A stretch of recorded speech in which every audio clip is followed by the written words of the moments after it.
ပညာတော်ဆုံးလူကဘာဖြစ်လို့အလုံးမရှိဖြစ်နေရတာလဲကျွန်တော်ပုံမြင်လေးတစ်ခုပြောပြမယ်ဗျ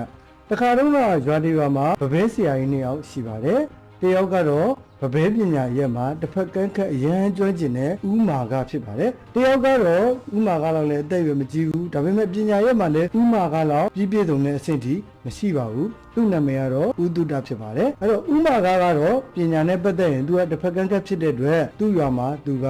မာနာကြီးပါတယ်တကယ်လို့အလုပ်တွေလုပ်အပ်ချင်တယ်ဆိုရင်သူ့ပပဲကို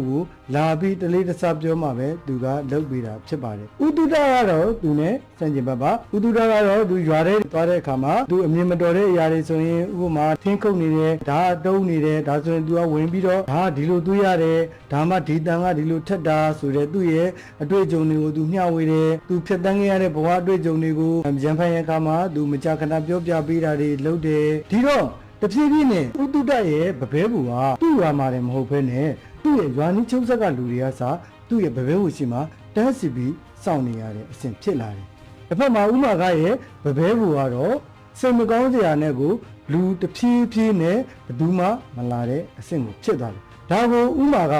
လုံးဝမှသိမခံနိုင်ဘူး။သူဒေါသတွေရမ်းထွက်သွားတယ်။ထွက်သွားပြီးတော့ဥတုဒစီကိုသူရောကြီးမိုးကြီးနဲ့ရောက်လာတယ်။ဟဲ့အောင်မင်းငါလောက်လည်းပညာမတတ်ဘဲနဲ့ငါတော့လေမကျွမ်းကျင်ပဲနဲ့ဘာဖြစ်လို့မင်းကြီးကိုလူတွေကလာနေကြတာလဲဆိုပြီးတော့ဥတုဒကိုသူက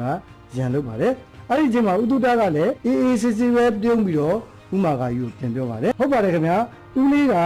ပညာရက်မှာကျွန်တော်တဲ့အစာပေါင်းများစွာကျွမ်းကျင်ပါတယ်အတွေ့အကြုံတွေအများကြီးရှိပါတယ်ဒါပေမဲ့ကျွန်တော်တို့ပညာရက်တွေကျွမ်းကျင်လို့ဆိုပြီးတော့လူတွေကလာအပ်တာဆိုတာတဲ့ကျွန်တော်ကိုယုံကြည်လို့လာကြတာဖြစ်ပါတယ်။ဘာဖြစ်လို့လဲဆိုတော့ကျွန်တော်ကသူတို့ရဲ့အခက်အခဲလေးတွေကိုကျွန်တော်အတက်နိုင်ဆုံးကျွန်တော်ရဲ့အတွေ့အကြုံတွေနဲ့သူတို့ကိုကူညီပေးတယ်။ဘ ഹു တုရတွေမျှဝေပေးနေတယ်။ဒါကြောင့်လူတွေကကျွန်တော်ကိုယုံကြည်လို့လာကြတာဖြစ်ပါတယ်လို့ပြောလိုက်တဲ့အခါမှာတော့ဥမာဂါကြီးဟာဘာမှပြန်မပြောနိုင်မဲနဲ့ခေါင်းလိုက်ထိုက်ကြပြီးပြန်သွား။အဲ့တော့ဒီဖြစ်ပျက်လေးမှာကျွန်တော်တို့သိထားရမှာကပညာရေးတစ်ခုမှာကျွန်တော်တို့တွေ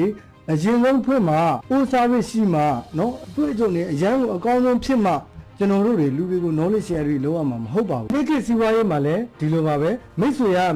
ပညာရဲ့မှာတစ်ဖက်ကန်းခက်ကျွမ်းကျင်နေကြမလိုပါဘူး။ကိုယ့်ရဲ့ပညာရဲ့နဲ့လူတွေကိုကျွန်တော်တို့တွေဘယ်လောက်ထိကူညီပေးနေလဲဘယ်လောက်ထိဘ ഹു တုရတွေမျှဝေနေလဲဆိုတာပေါ်မှာမူတည်ပါတယ်။ဥတုရလိုပဲ personal branding ကိုတခြားတိစောက်ထားတဲ့လူတွေကလိုက်ရောင်းစရာမလိုပဲနဲ့သူ့အလိုလိုလာဝယ်တဲ့အဆင့်ကိုရောက်ရှိမှာဖြစ်ပါတယ်ဗျာဒီနေ့ခေတ်လိုပြိုင်ဆိုင်မှုများနေတဲ့ခေတ်ကြီးမှာကျွန်တော်တို့ social media ပေါ်မှာကျွန်တော်တို့တွေပစ္စည်းတွေကိုအော်ရောင်းနေလို့မရတော့ပါဘူးကိုယ့်ရဲ့ personal branding ကိုတခြားတိစောက်နိုင်မှသာလေကျွန်တော်တို့တွေမရောင်းဘဲနဲ့လာဝယ်တဲ့အဆင့်ကိုရောက်ရှိလာမှာဖြစ်ပါတယ်ကျွန်တော်ရဲ့ခေတ်သစ်လုပ်ငန်းချင်းအောင်မြင်ရေးလမ်းညွှန် best do တင်တဲ့မှာဒီအကြောင်းအရာတွေကိုအသေးစိတ်ကျွန်တော်ကူညီပံ့ပိုးပေးထားပါတယ်။ဒါကြောင့်ဒီတင်နန်းကိုစိတ်ဝင်စားရဲဆိုရင်တော့ကျွန်တော်ကို SME ဆိုပြီးတော့ comment မှာမှတ်ခဲ့ပေးပါကျွန်တော်လေးစားစွာလာပြီးတော့ဆက်သွယ်ပေးပါမယ်ခင်ဗျာကျေးဇူးတင်ပါတယ်ဗျကျွန်တော်ကုသောင်းမှာတန်ဟုတ်ကွန်ပျူတာ training ရဲ့ founder ဖြစ်ပါတယ် graphic design နဲ့ကြော်ညာလုပ်ငန်းကိုကူညီပံ့ပိုးနေသူဖြစ်ပါတယ်ခင်ဗျာ